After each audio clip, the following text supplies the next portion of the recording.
इतिहास रहा है कि भारत से दुश्मनी मोल लेने वाला देश कभी आगे नहीं बढ़ पाया, उल्टा उसकी बर्बादी जरूर हुई है। अब ये कोई शाप नहीं तो भारत की मार है जो वो देश झेल नहीं पाता। फिर चाहे पाकिस्तान हो, बांग्लादेश हो, नेपाल हो, अजरबैजान हो या तुर्की, ये सभी देश भारत विरोधी है और आगे भी रहेंगे।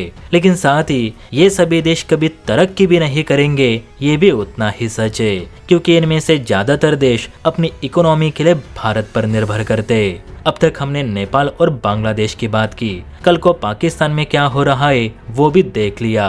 अब तुर्की की बात करते हैं, जो फिलहाल भारत के एक्शन से काफी नुकसान उठा रहा है और अब उसे भारत की याद आने लगी है।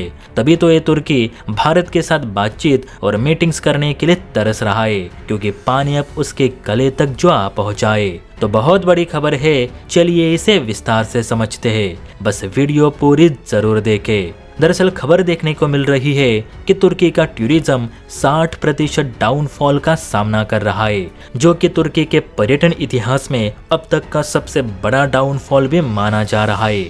आपके जानकारी के लिए बता दूं कि तुर्की की अर्थव्यवस्था मुख्य रूप से दो चीजों पर निर्भर करती है। पहला तो ये टूरिज्म और दूसरा डिफेंस एसेट, यानी तुर्की जो अपने हथियार इस्लामिक देशों को बेचता है वो। लेकिन टूरिज्म ही तुर्की के कमाई का मेन सोर्स माना जाता है।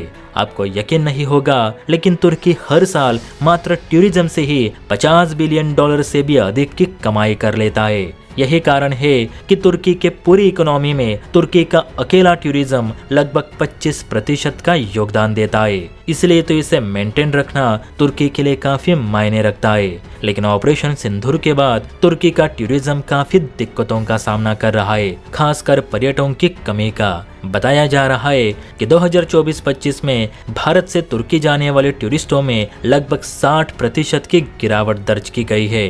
आंकड़ों की बात करें तो हर साल 3 लाख से ज्यादा भारतीय लोग तुर्की की यात्रा करते थे, जिससे तुर्की को सालाना 4 से 5 हजार करोड़ रुपयों का मुनाफा होता था। लेकिन हालिया रिपोर्ट्स के अनुसार मात्र 24,250 भारतीय लोगों ने तुर्की की यात्रा की, जो कि पिछले साल के मुकाबले 60% कम है। और मेरे हिसाब से ये संख्या और कम होनी चाहिए, क्योंकि पिछले महीने ही तुर्की के राष्ट्रपति एर्दोगान ने सिंधु जल संधि को लेकर OIC के मंच पर भारत की काफी आलोचना की है। अब तुर्की के राष्ट्रपति तो भारत की आलोचना करने में व्यस्त है, लेकिन तुर्की का पर्यटन विभाग भारत से गुहार लगा रहा है कि भारत अपने लोगों को तुर्की आने से ना रोके।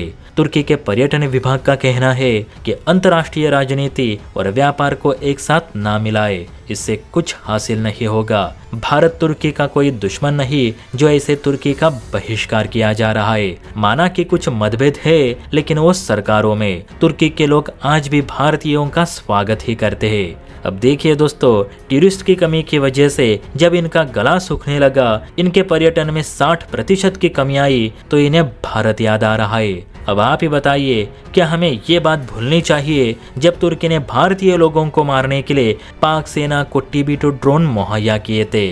क्या हमें ये बात भूलनी चाहिए जब भारतीय सेना को हराने के लिए तुर्की ने अपने हथियारों से भरे 2 कार्गो प्लेन रातों रात कराची और इस्लामाबाद भेजे थे? या हमें ये बात भूलनी चाहिए कि इसी तुर्की ने सिंधु जल संधि फिर से शुरू करने के लिए OIC के 55 देशों की मीटिंग लेके भारत पे दबाव बनाने की कोशिश की थी? तो आप बताइए, तुर्की की इस गद्दारी को देख क्या हमें तुर्की की यात्रा करनी चाहिए या फिर कतई नहीं? आपके जवाब का इंतजार रहेगा। और हाँ, वीडियो अच्छी लगी हो तो बेल आइकन प्रेस करके चैनल को लाइक एंड सब्सक्राइब जरूर करें। जय हिंद।